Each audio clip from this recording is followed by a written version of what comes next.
the house was so nested and so ready for this baby.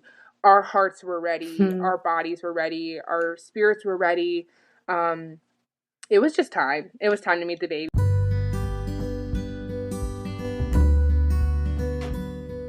Holy Wild Birth is a podcast embracing the reclamation of giving birth, rooted in God's original design, undisturbed.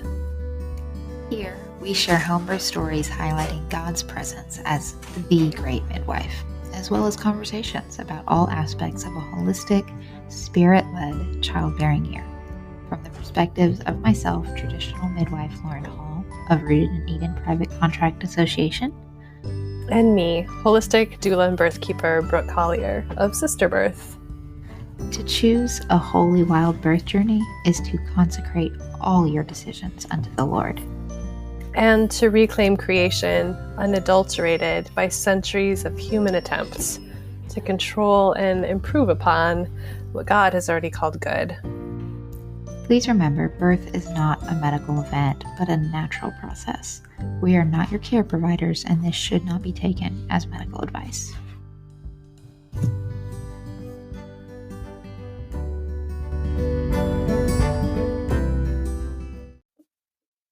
Hey sisters, it is a birth storytelling episode today. I am really honored and excited to have Nikita with me for this episode, where she shares her all of her birth stories, really, but especially her third, which was a wild pregnancy and a free birth, in which she really embraced the role of God as her midwife. And she's so good at just sharing her story in a way that points out the goodness and faithfulness of God down to every last detail. So I'm really excited for you to hear this episode. So grab yourself a cup of your favorite beverage, or if you're doing dishes at the sink while you listen, like I often am, that's fine too. But I hope that you'll be really blessed by what you're about to hear in Nikita's story. As we dive into today's birth story, just a reminder that the choices and beliefs of the mamas sharing their stories here are as individual and varied as the storyteller herself, and do not necessarily reflect the beliefs or recommended actions of Lauren and or Brooke.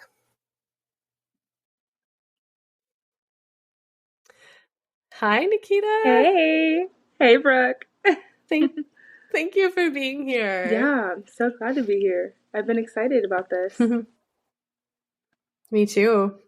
We have been kind of in one another's realm virtually through Natural Christian Home Births group and email. And yes. So it feels fun to actually get to have a back and forth conversation with you today. Yes, definitely. Mm-hmm. So would you start by just telling our listeners a little bit about you, like whereabouts you live, your family, anything else that you care about and love besides the obvious birth? Yes, definitely. So I am Nikita, and I am a mom of now 3 girls. People all the time are like, wow, you're so brave, you have 3 girls. I love it. It's wonderful. But I love to try for a boy later down the line. Absolutely. Yeah. Absolutely. We'll just wait on the Lord for that one.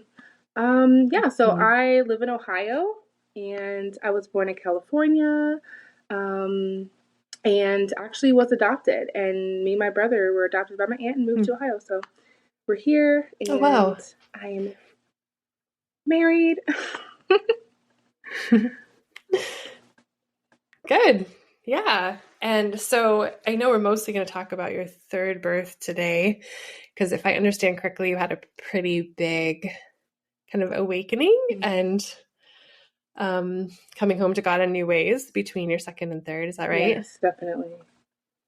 Yeah. But I would still love to hear a little bit, at least, about just kind of your background and what led you to that event, and then your third birth being what it was. So tell us a little bit about your first couple of births. Yeah, so I got pregnant at 19, and it was actually not with my husband now. It was with a boyfriend at the time. I got out of college and got pregnant at 19. It was definitely just kind of unexpected and just not really in a good place at the time. And so then once I started pursuing like motherhood and, what's to come, and just doing research. And then I started pursuing other moms that were in the town and had kids because, my whole life just shifted so fast. Yeah. Yeah, it was so fast. And so I moved back home, and there was a mom who she was pregnant around the same time. She had reached out to me and was like, "Hey, I just read this Ida May book. You could borrow it if you want." So I kind of just started. The classic Ida May. Yes. It's awesome that you got introduced to her with your first. And it's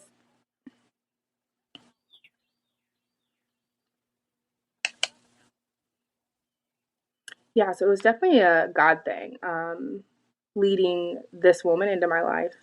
She was a few years older than me.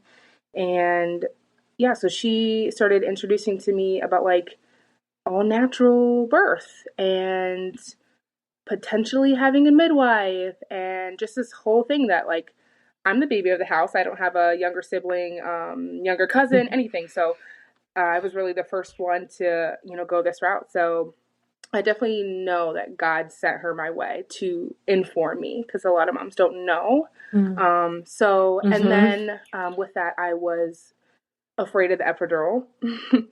So that kind of started this whole rabbit trail, was just the fear of an epidural. I was really afraid of just things that other moms have told me about, like just lasting pain and things in the area or whatever.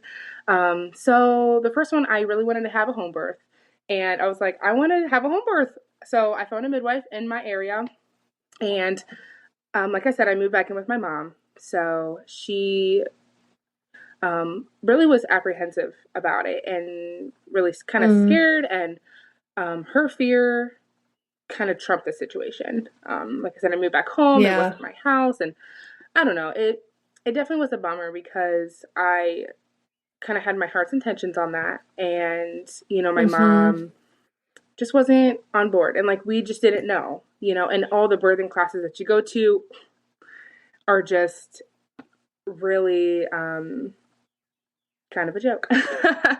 Like, so the things that we're learning is like just not how to really birth, not how to really do this thing. And so that's what we were, getting fed. And so we just really didn't know. And, we're supposed to like trust the doctors and trust the system. So I kind of just fell into that kind of naturally along the way. And then going to OBs and appointments and stuff like that, you just kind of fall into that. God did lead me to a hospital here in Ohio that was like in an Amish country. And there was a lot of, like they actually let me birth out of the bed. I could get in the shower.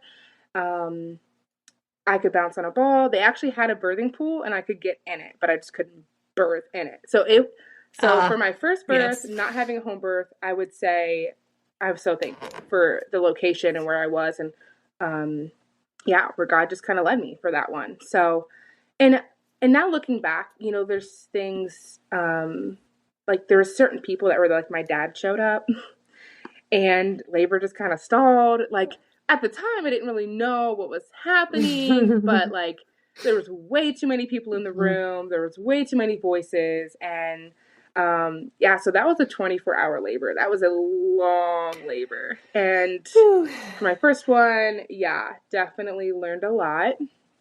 And so my second birth, my second child, my second daughter that came along, I remember just, first time mom adjusting to that was kind of hard, but we did it.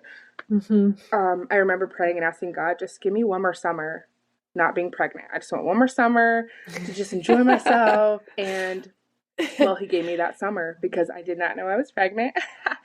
I was like tubing in a bow and just having we had a wonderful summer that year.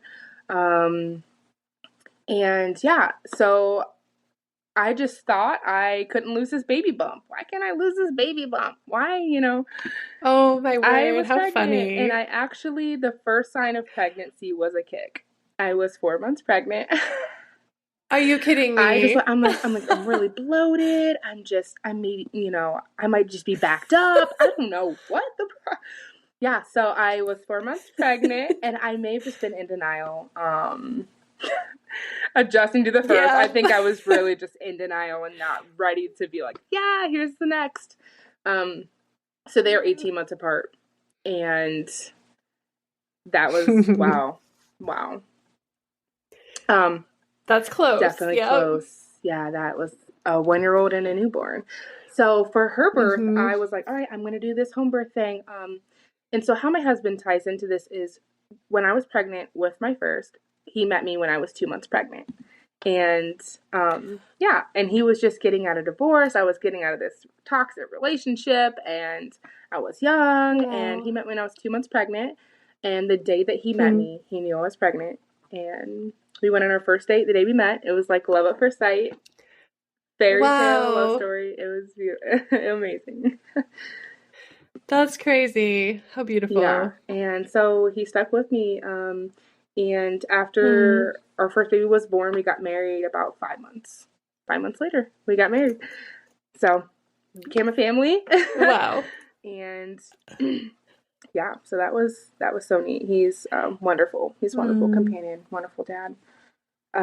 That's great. So our second, I definitely wanted to. God writes good love stories. Oh, he does. Yeah. Yes. Yeah, his ways are higher than my ways, and his thoughts are higher than my thoughts. I never would have imagined the way that it would have panned out, but he's the master painter. Well said. Yeah, so the second birth, I wanted to have a home birth, and my husband was like, this is our first kid together. This is my inherent first kid. I don't know. I'm kind of scared. So his fear for this one kind of took over. And I was like, I know what I'm doing. I had an all-natural birth. I kind of know what I'm doing. I could feel my contractions. I wasn't sedated. I kind of get this thing. And so the second birth, I kind of got faulted out of that one too. And I kind of had it in my mind that I would just accidentally have it at home. I'm sure you're not the first woman to have that kind of secret hope. Yes. So I'm like, well, if he doesn't want, I'll just accidentally. And truly, I was maybe 41 and a half weeks pregnant. And I did do OB care and stuff too, but I just kind of wrote everything off. I was like, yeah, I just want to do this thing.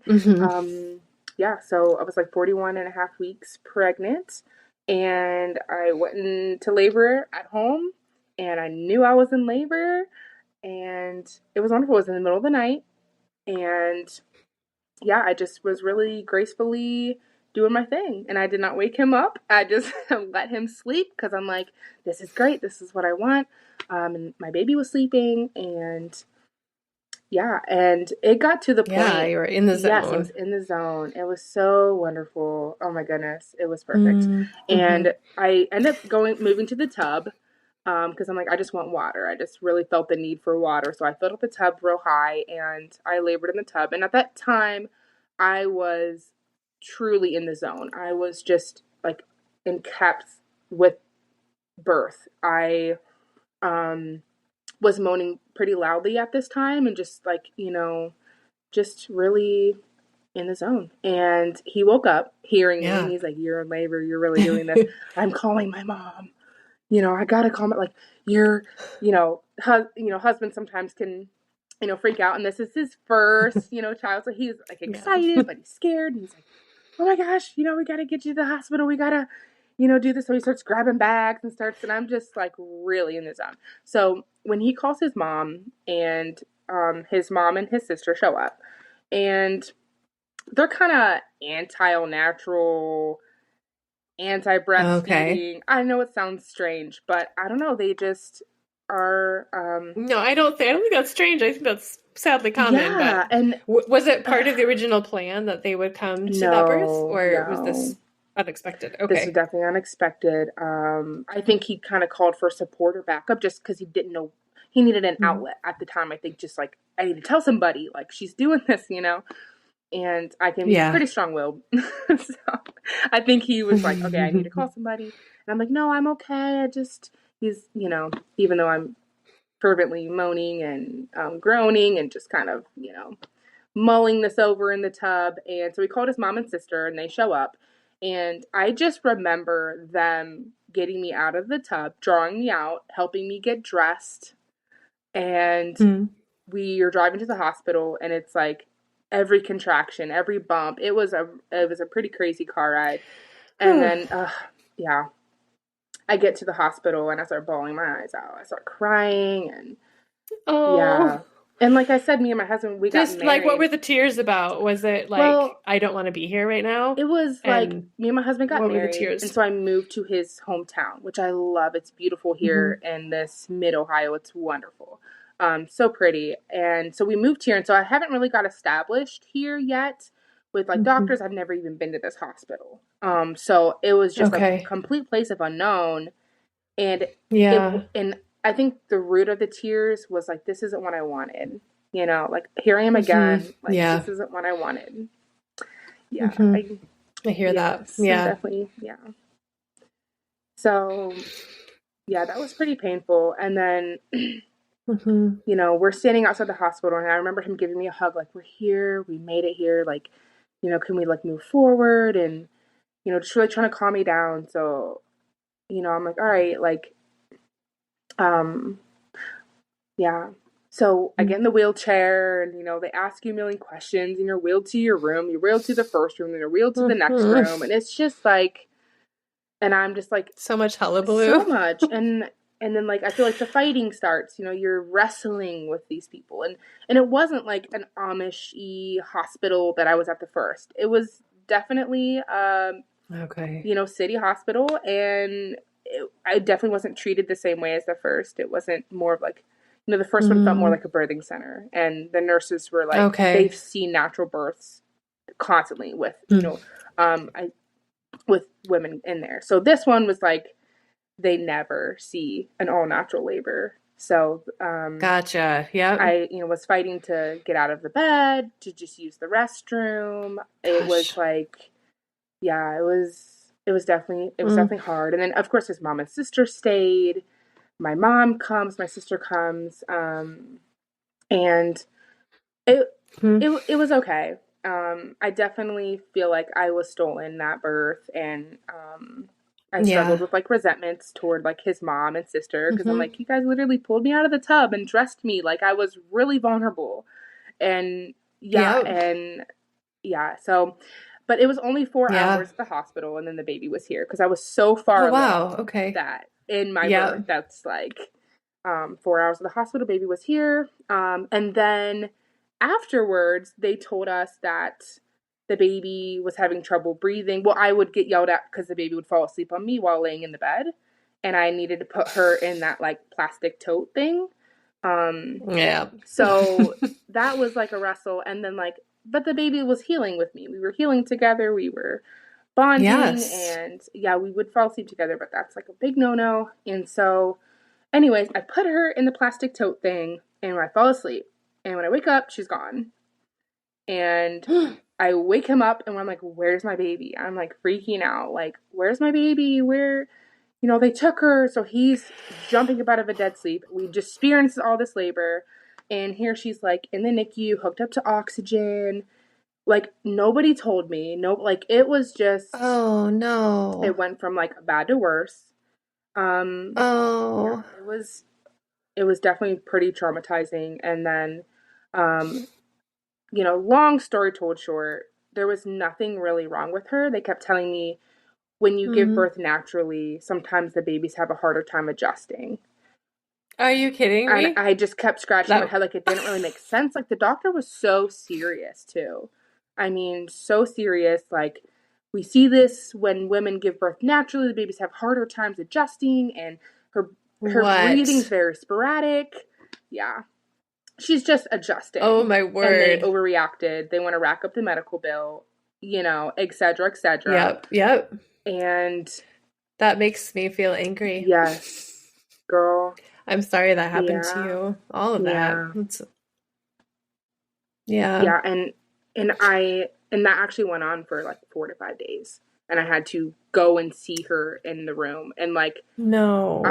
if I could go back, I would just like, okay, take her off oxygen right now. Like, she doesn't need this. Like, and like when they would take her off, like her oxygen was like fluctuating, but like her lips never turned blue. She never turned color where she was gasping for air. Her chest never, was restrictive. Like, it was Yeah. just a normal thing that they blew out of proportion. And then they told us, well, she might have an infection. Let's do preventative medicine. Let's give her some antibiotics, because if we don't want to wait 2 days for the culture to come back, but we should give her this immediately, because if she does have an infection, it could kill her. And so I'm like, okay, give her antibiotic, so it's just, and I wasn't Yeah. really wanting to like go that Yeah. route, and culture comes back, she doesn't have an Mm-hmm. infection. So we just did a pointless vaccination. Mm-hmm. And so, yeah, I felt like that really stripped me from the birth, and that really stripped me from the crucial first few days of bonding with her. And Yeah. I knew, and That's really painful. I think that it was so painful. Oh my gosh. Like, I just love my Mm-hmm. baby so much, and I just like really wish that I could go back and have changed some of that. Yeah, of course you do. I mean, God hardwired that Yeah. in us, that instinct to be close to our babies in those first hours and Yeah. days. And when somebody takes that from you, interrupts that, even if it's for a good reason, which in this case it doesn't sound like it was, but even if it's for a good reason, everything in you screams, no, this is wrong, right? Your whole body and spirit scream, this is wrong. And when I listen to that story, I think a theme that shows up that I'm hearing is at so many points through this birth, you weren't really heard, or what you really wanted and needed was being kind of just ignored by people who, even out of love, thought they knew better than you what you needed. And even if we give the benefit of the doubt that that was out of genuine love and concern for you, at least from your family, and not necessarily from the doctors, that's painful. And that really leaves an imprint on a woman in that vulnerable time. Like you said, you're so vulnerable in those hours. And I'm so sorry that happened. Yeah, when we like brought her home, and we just like looked back at that week, that week seemed to have lasted forever. And looking back, we're like, what was that even for? Like, nothing made sense, and we really just felt like she wasted that time in there, and we wasted that time away from her. And but I truly think that experience is what led us to do this next birth the way that we did. And for my husband to kind of see, like, I didn't want this for my daughter, I didn't want this for you, and so his word says that God turns all things together for good.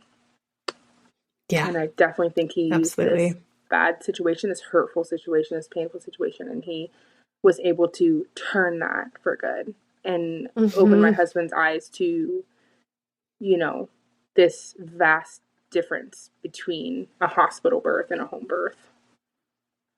Yeah, I bet.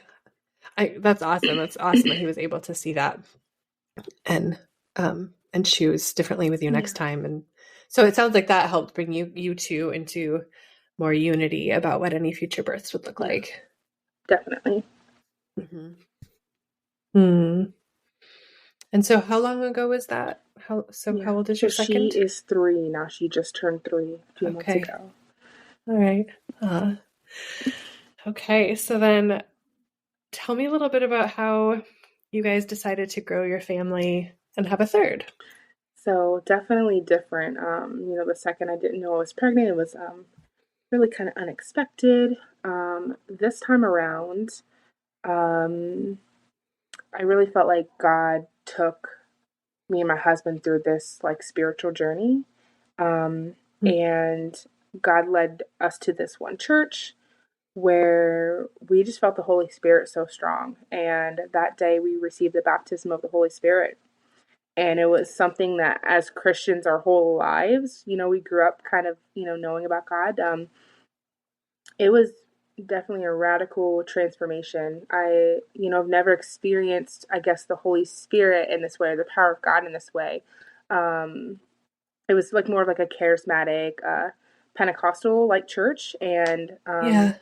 yeah, and we received the baptism of the Holy Spirit. We got baptized, and it was like just undeniable. It was just crazy. Wow, it's just so Mm. wonderful. And so since that, at the time I was singing in our worship group, I felt like God told me to step down from the stage. And told me that he wanted me Huh. to find my worship again. And Hmm. so it was, so I stepped down from the stage, and, I would just like in the comfort of my home, play my guitar and worship and just sing to God and sing his Hmm. praises. And it was like such an intimate thing with him, versus like we're practicing to like sound good on stage. And um, so it was so nice to like see this like transition. And so this spiritual journey that Yeah. God took both of us on was just like this newfound faith in him, this new works of the Holy Spirit and gifts of the Holy Spirit. So I went to this like women's retreat in Michigan with my aunt, and where some of the women there were like speaking in tongues and were doing like prophecies and things. And it was just such this radical way um, of worshiping the Lord, of um, just relying on the Lord. It was just so wonderful. And so while I was there at this conference, it was like a vacation with Jesus. I just got to spend Mm. um, 2 to 3 days away from my girls, to just vacation with Wow. Jesus and rest with him Such a treat. and talk with him. Yeah. And in that, I felt like he told me, it's time for you to have another kid. It's time for you to have another baby. And I was like, So you heard it like yeah, just like clearly like that. It yeah. wasn't obscure. It was just a pretty And straightforward his word communication from the says, Spirit. I am the shepherd, and my sheep hear my Hmm. voice. My sheep know Hmm. my voice. So I kind of Absolutely. stood on that verse too, because I'm like, Lord, I heard you say this to me.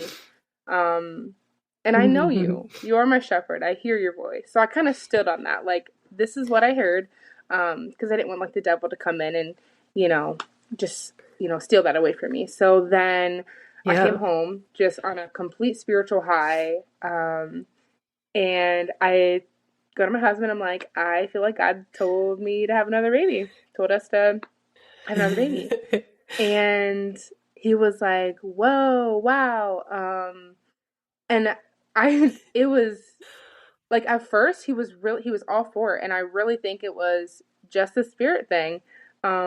He felt the spirit on it. He felt the presence of the Lord Mm. on this word. So we prayed about it together, and we ended up trying for like 3 days after that. We're like, okay, let's make a baby. It was so wonderful. Like, I've never, I guess, experienced even this Hmm. intimacy with my husband too. Like, Yeah. we never like tried to have a baby. So this was so wonderful. It was so Hmm. great. And It's so beautiful that yeah, you had some time to make that decision with intentionality and yes. purpose Mm, and in unity and with yeah. like feeling the Spirit of God on Yeah. that. And that's different than like oops, So different. oh, we're pregnant. Like, yeah, very qualitatively different. Yeah. Yeah. So we stepped into agreement, and we agreed with the Lord. And yeah, and then after the 3 days, we're like, wait, what are we doing? We're crazy. Like, we don't need another kid. Like, I guess reality kind of snapped back in. We're like, what? Yep. So we stopped trying. we're like, we're Oh, like, yeah, I don't know. Yeah. kind of like back it We're like, up, back it up. whoa, these girls are crazy. Yeah, Um, that's real. Yeah. yeah. And 3 days was all it took. So it truly must have been like a God thing. I remember my friend coming over. Oh, so you're saying even though you quit trying, it was too late. Like Yeah. you had already Yeah. accomplished It the was his goal. timing. Okay. Yeah. It just Yeah. was his timing. And Hmm. we couldn't deny that if we wanted to. Yeah. Yeah. So yeah, my friend came over, and I was kind of talking to her, and I'm just like, yeah, I felt like the Lord told me to have a baby, but like, I don't know. And like, just whatever I was saying to her, Mm. she's like, I kind of feel like I know what headspace they're in. She's like, let's just take a pregnancy test. So she goes down to the dollar store and gets a pregnancy test, and the faintest pink line. I'm like, that's not even there. Oh, girl, it's there. You're pregnant. I'm like, what? Yeah, I almost didn't believe it because I'm like, this line is so faint. She goes, it's a line. It's a line. There's a line there. Yep. You try it again in a couple of days, it'll probably be darker. Yep. So then we got pregnant, and we're like, wow. It's beautiful. Oh, I love that. So you're coming into this pregnancy and this birth in a really different place than you were with the first two, both in terms of your personal circumstances, your unity in your marriage, your walk with God. So how did that start to impact the way that you did this pregnancy and birth? Like, how did you decide which route to take? Yeah. I think at this time that I found out I was pregnant, I came across a lot of things for sister birth, actually on Facebook. And awesome timing. That was perfect timing. And I remember watching something you had posted, like a video, maybe a little pop-up video you posted, and you were talking about the differences between a hospital or obstetrician's care, OB care versus midwife care. I think that's also on your journey teachings as well. But yeah, so I came across that, and I just was instantly drawn in, instantly sucked in. And I remember commenting at the end of that. I watched the whole thing, and I was like, wow, this was totally God sent. You're this is such a blessing to me right now. I'm learning so much. And it truly, I have never came across sister birth until, I was pregnant, and it was such a huge staple to start that off when I hear these things. And then I started to show my husband. I'm like, look what these things that you were saying was so true about the difference between doing your own prenatal care versus OB care. And my friend who way back gave me the Ida Mae book. She just had her first home birth.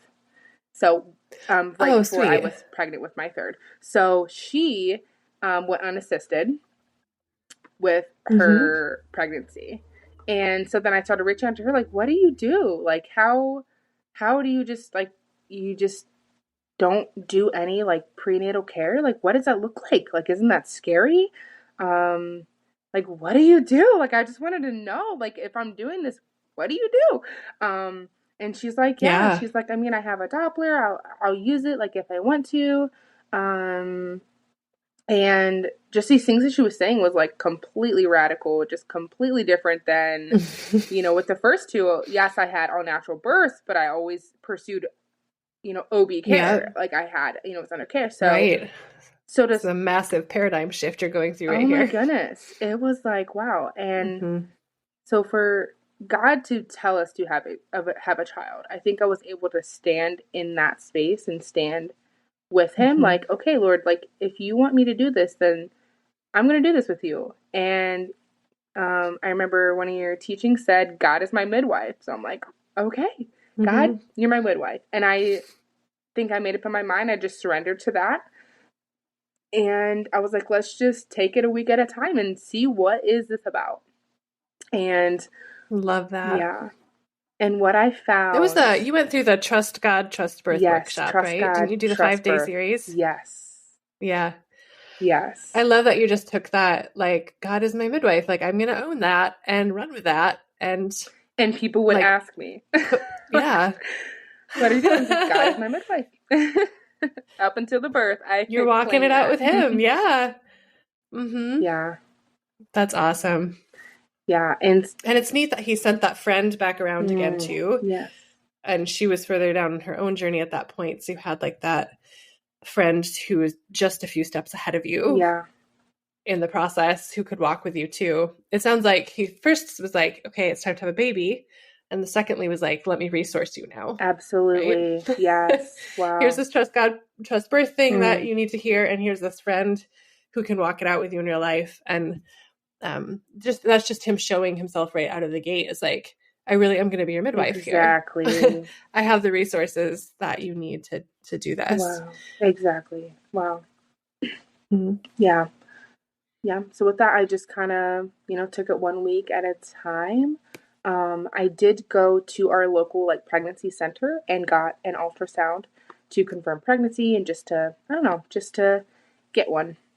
And so I got the like first initial maybe 14-week ultrasound, and that was the only one I had.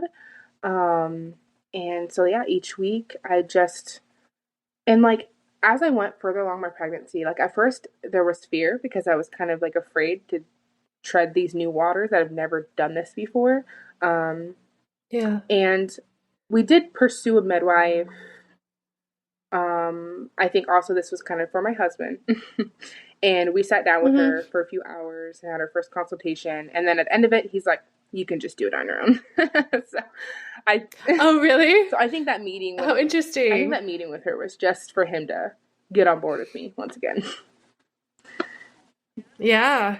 Do you think there was something that happened in that meeting or something that was said that kind of helped him move through? We can skip this midwife part and go straight for unassisted? Was there like a red flag or something? Or there wasn't really a red flag. She was great, and she had attended many births.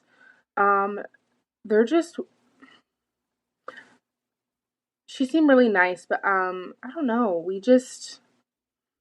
There wasn't really like much there that like she did that we could kind of do on our own, or okay. Yeah, I don't know. Like even like when we would ask her like, okay, like what do you do? She like wouldn't really give us like a straightforward answer, just kind of like, well, like I'm just there, like if we need like kind of like a helping hand or yeah, and then the cost of that at the time, we're like, well, we don't know. And so at the end of it, he's like, we can just do this. And I was like, thank you. You know what? Yeah, we can do this. And yes. That's awesome.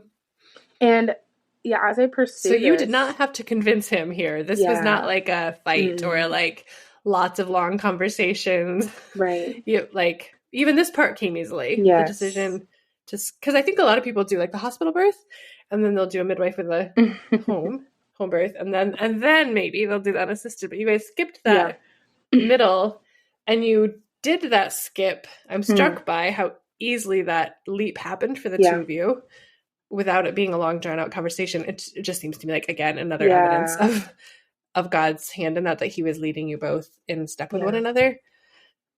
I guess I'm just pointing out all these ways I see God's fingerprints on your story, but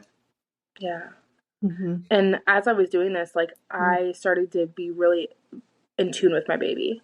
I remember going to the OB's appointments and I would like, I'm so excited to see my baby. I'm so excited to get an ultrasound. I get to hear the heartbeat and I would be so excited for my appointment. It's tomorrow. It's today. And I'm like, my baby's right here. It's in my belly every day with me all the time.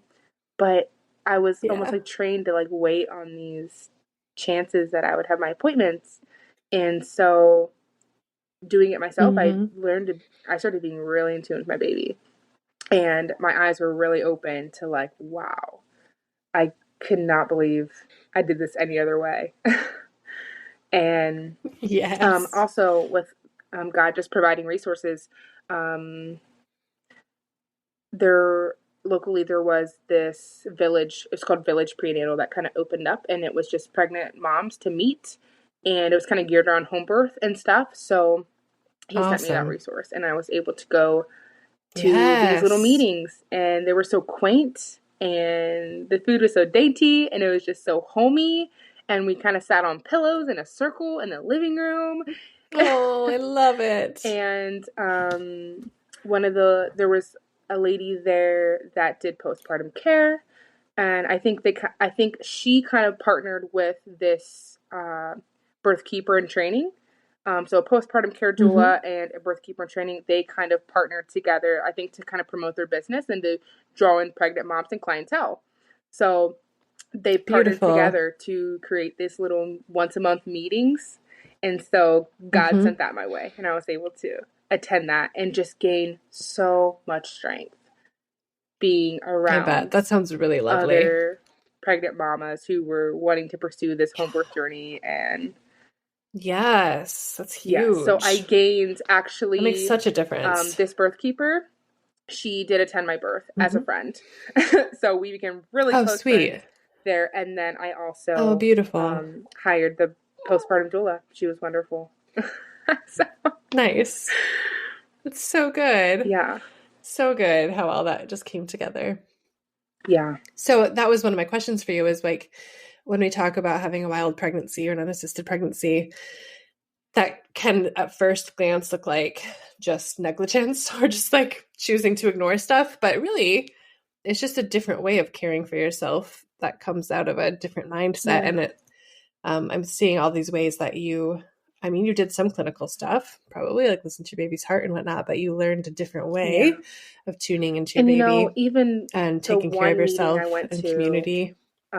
they used a Doppler, and afterwards I Mm-hmm. just felt really weird about it, using the Mm, Doppler. And so I actually didn't use the Doppler but one time. And I don't know what it was, but I think at the time it made me feel kind of weird or maybe even sick. I don't know. And mm-hmm. so, yeah, so that was just one time I was like, I actually feel comfortable like doing this again. And, a fetal scope is what we kind of used afterwards, which was really I fun love those. to try that. Isn't That it was so fun? neat. Yeah. It feels so much more intimate to Yeah. me because you're actually like, Hearing the heartbeat. you're hearing the vibration Yeah. more like it's a different experience for sure. And then postpartum care isn't just the clinical stuff. It's just your emotional Mm, well-being and your mm, spiritual well-being and your relationships and just living a life that's in integrity and aligned. And I think that ability that wild pregnancy affords you to expand what prenatal care yes, means absolutely. is really pretty life-changing. Definitely life changing. That's neat. Yeah. Um, I know we're kind of skipping to postpartum, but my postpartum care provider, she, really just came and would pick up the house a little bit, cook me nourishing meals. The mental state that I was in after birth was wonderful. And I think she really contributed to Mm. that, just nurturing me as other women. Like my husband can nurture me, but I think there's a special way that women can nurture you. And yeah, she would just leave, and I'd Yeah. be in such a state of tranquility and Mhm. relaxation, and it really helped so much. Yeah. Yeah. And that's also important to note that though you had a wild pregnancy and unassisted birth, you were not unsupported. Yeah. Like the Lord sent you Mm, support yeah. and you received it and you were being nurtured and cared for by other women. And that is noteworthy. Like that, I think there is something really special about that I think we were designed to need and to want. And it is different than the way your husband supports you. They're both very good and very important, but they're different. So I always like to say an unassisted birth doesn't need to mean an alone Right. birth. Yeah. You can still be supported. And I'm so glad that you did have that in that birth keeper and that postpartum doula or postpartum, whatever she called herself. Yeah. So, okay. So you had this great kind of wild journey through your pregnancy. And then should we go to the Yeah. birth? Like, or did you have more to say about the pregnancy part? I guess I'll just touch, on it again. Having that wild pregnancy, it was really empowering. And, when people would ask me, I would tell them God is my midwife, and I'm just, doing my own prenatal care. They would tilt their head, scratch their head. They just like couldn't understand, like, you're doing your own prenatal care. And that was so empowering. I'm like, wow. And I didn't have, uncomfortable encounters with like, I think my husband was kind of uncomfortable with it too. Like some of the male doctors, would give you, cervical checks and, would go up inside there and look all around. And that was like really uncomfortable, always uncomfortable. And so to like be free from that was like, oh, wow. Like, I don't need this unnecessary intrusion. And I felt safe in my body. I felt like me and my baby were safe, like together and with God. So my wild pregnancy felt actually very safe and really comfy and cozy and right. It just felt really right. That's really beautiful. So how did you know when labor started? Okay, so I usually take longer to bake. So like 42 weeks. Some women take actually a lot longer, but I think this time around with my friend who had a home birth, I really wanted her there as a friend support. And I wanted her there. And then the women that I met at these groups, I wanted the birth keeper there. And I actually wasn't going to have her there at first. And then she was like, I want to come for free as a friend for you. Oh, okay. And so I was like, beautiful. Wow, I would love that. And so,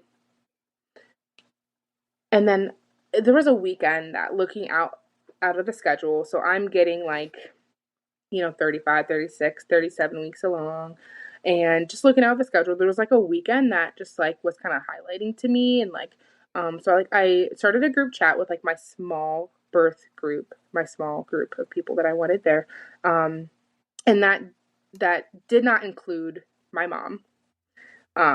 So just to talk about that, the first birth where I felt like, that was kind of stolen from me, and just like kind of her views, I knew that wasn't somebody that I wanted there.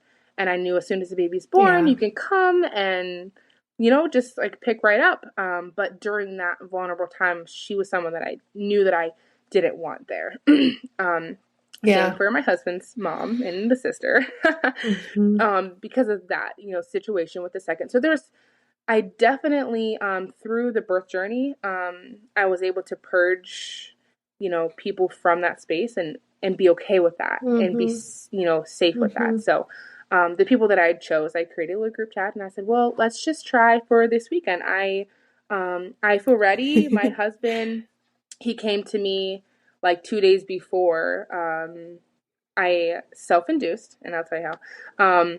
2 days before, he was like, I'm ready to meet the baby. I'm like, me too.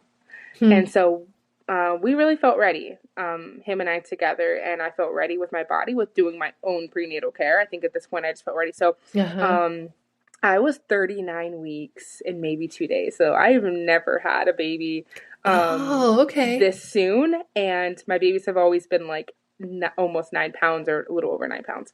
So 39 weeks and 2 days, I set my intentions on this date and I was like, let's just do like a little midwife brew, which the basis is like 2 tablespoons of castor oil is really the main ingredient.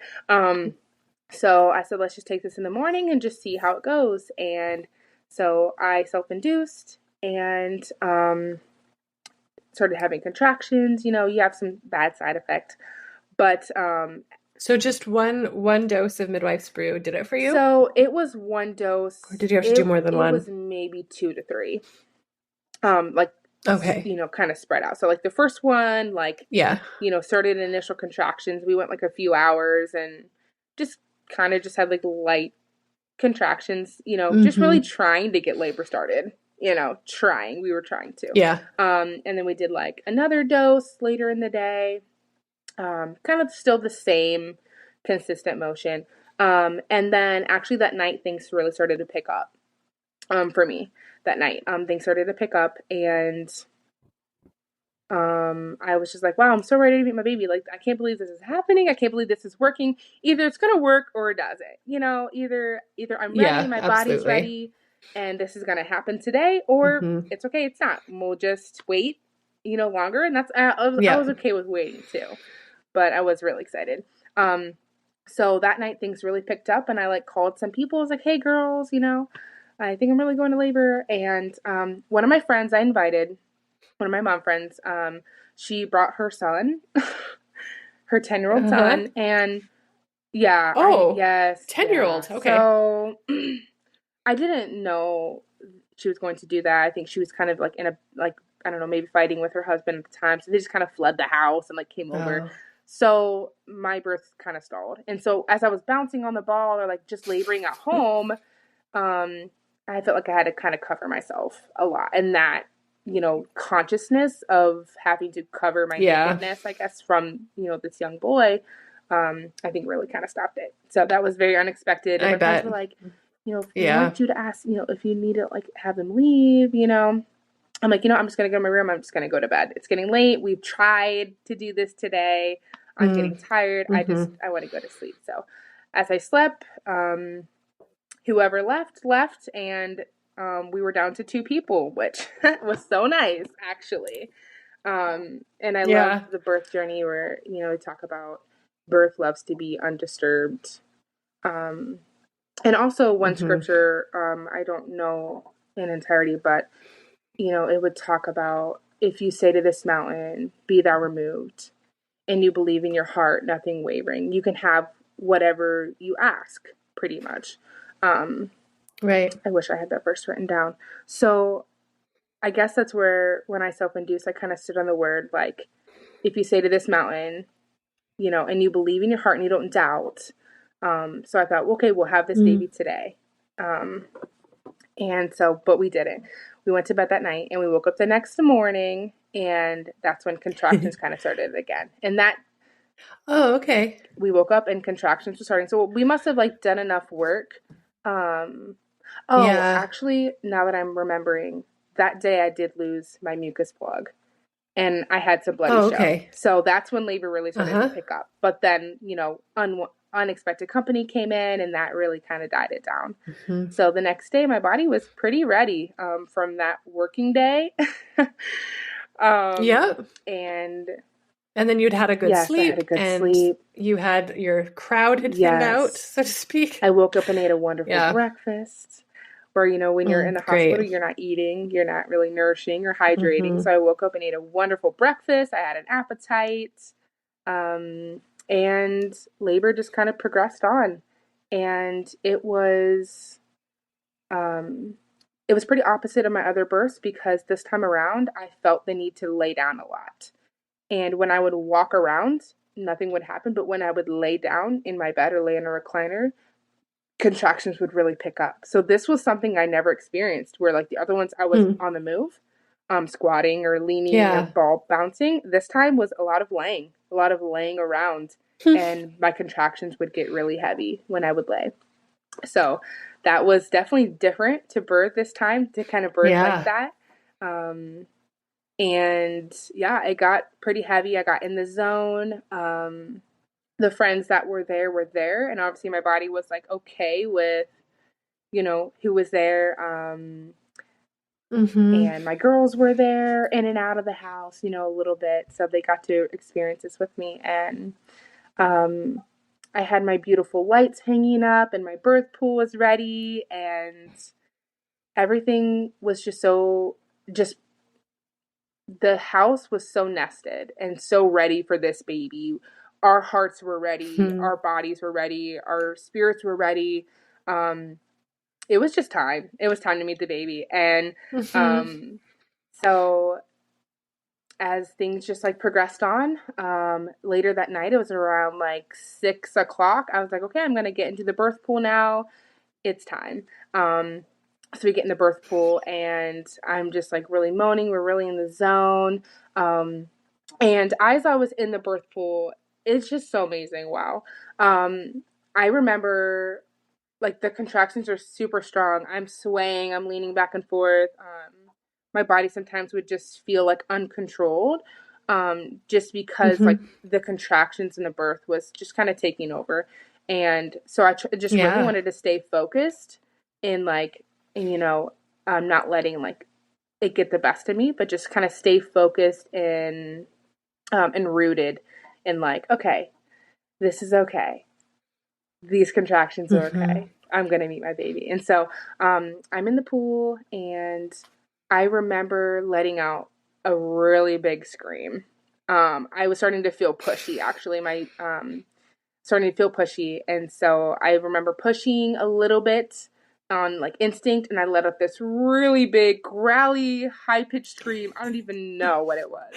And I think it was the Ring of Fire as they like address.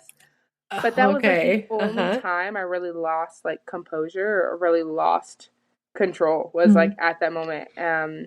Everything else was just really peaceful and relaxing, and I had music playing.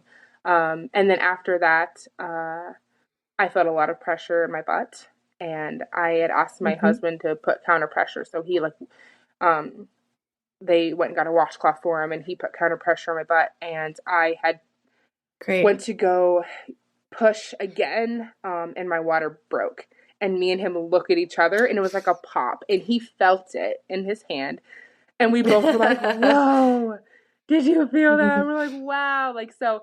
My water broke. We did it together. It was so amazing. So his hand was right there with me.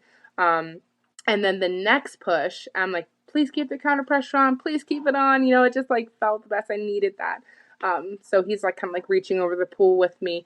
And then the next contraction, the next push, her head starts coming. And I was like, her head's coming. Her head's coming. And at this point, like everything was so still.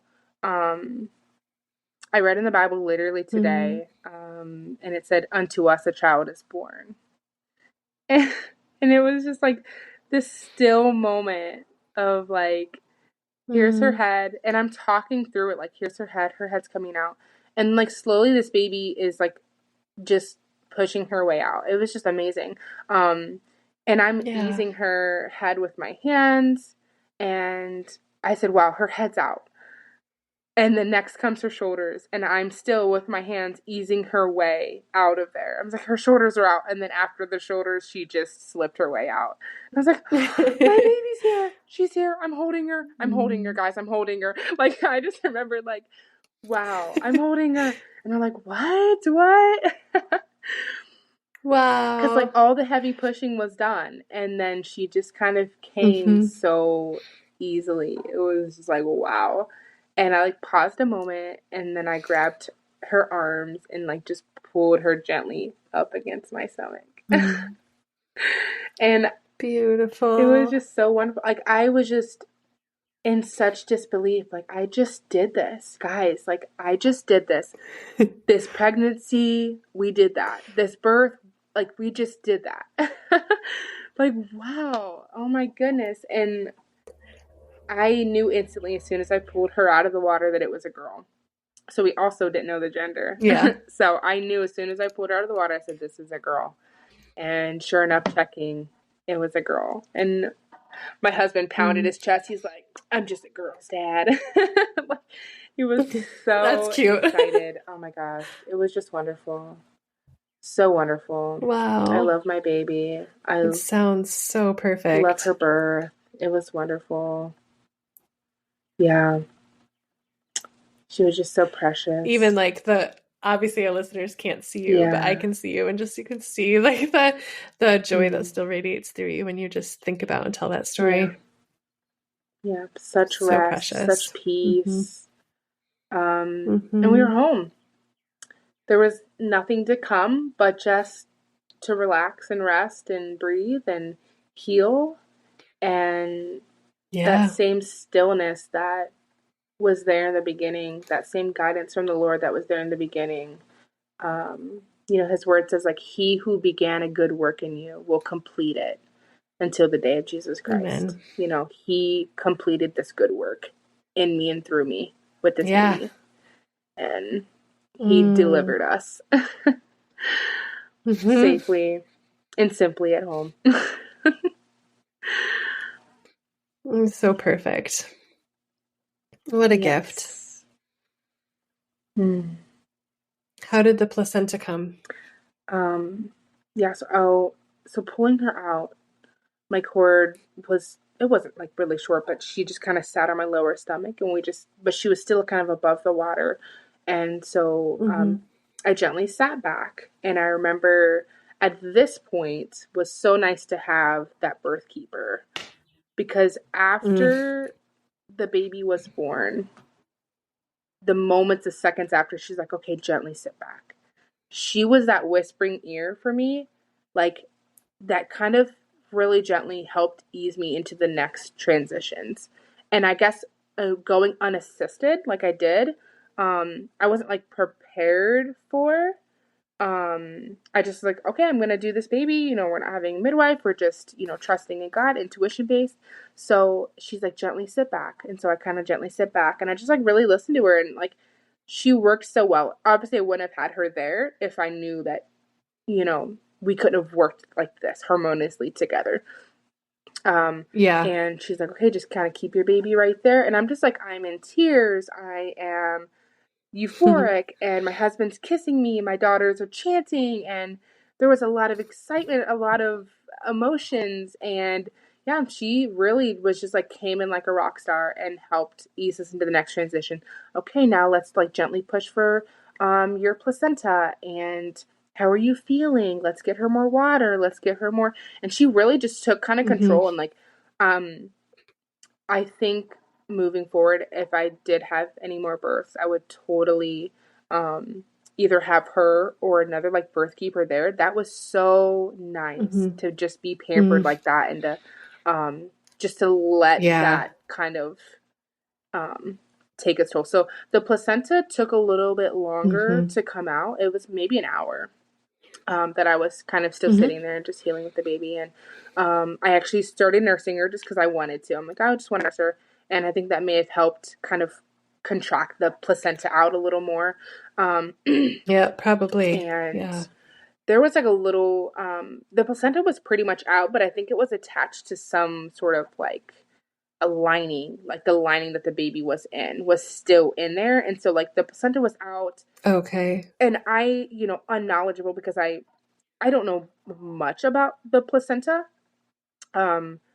I didn't want to like pull on it, and she's like, how do you feel with it? So I said, and I asked her for help, and she actually got into my bloody pool with me, and she, you know, yes, oh, really? Oh my gosh, she was amazing. Like I said, she came for free. We ended up paying her because she was that's beautiful. So we blessed her with that, because I'm like, I know you came for free, but you, like, we were so thankful. Like, this is our token of appreciation for you, because we were so thankful for what you did for us.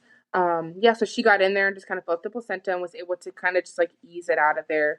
And she was like, oh, it's just kind of attached to something, you know. So the placenta came out, and they gently rose me out of the water and dried me off and helped me get like, you know, a little birthing diaper on, and lay right in my bed.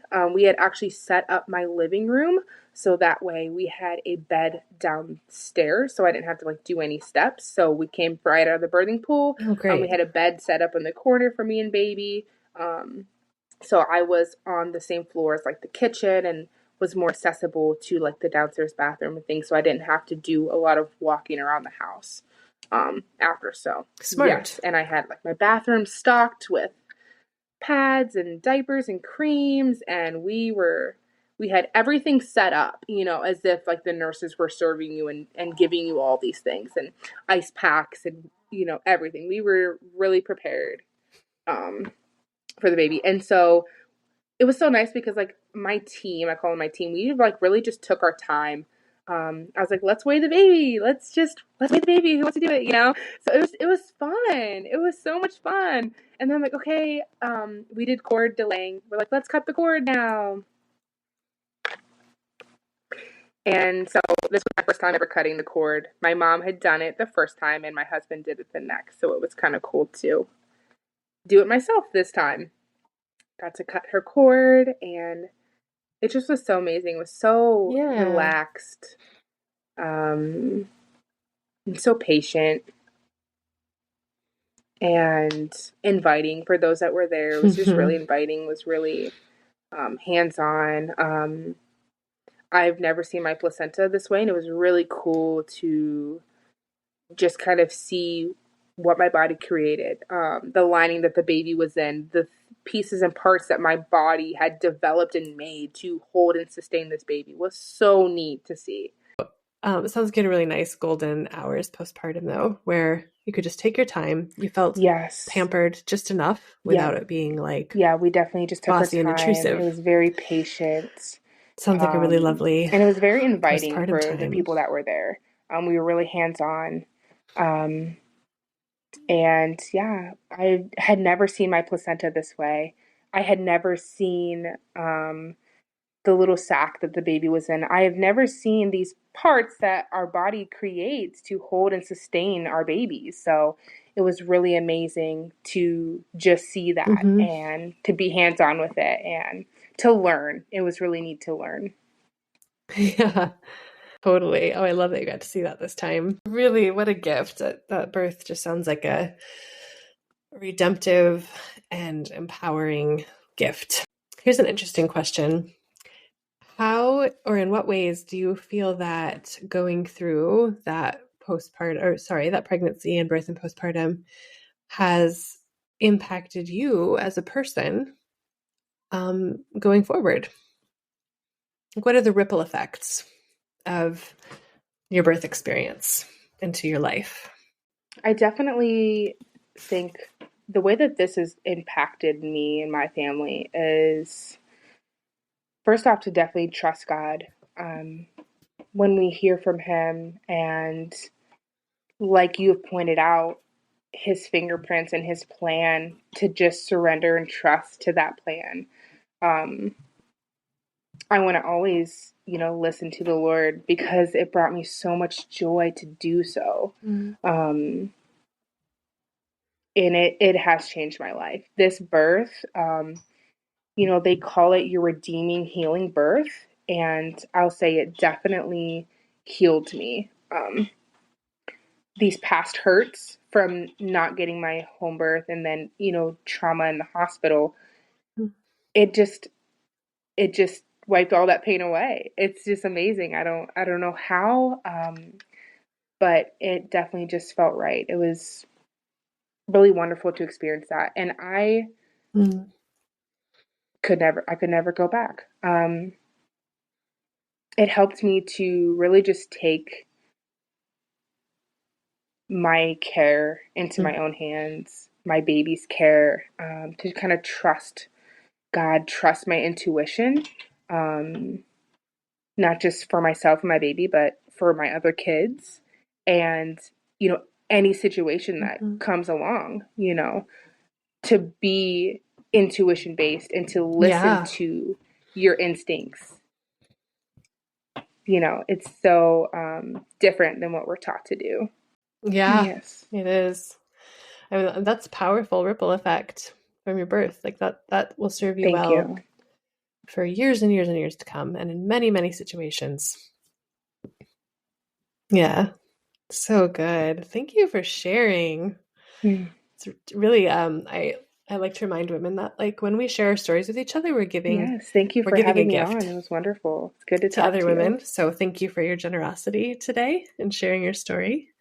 It means a lot.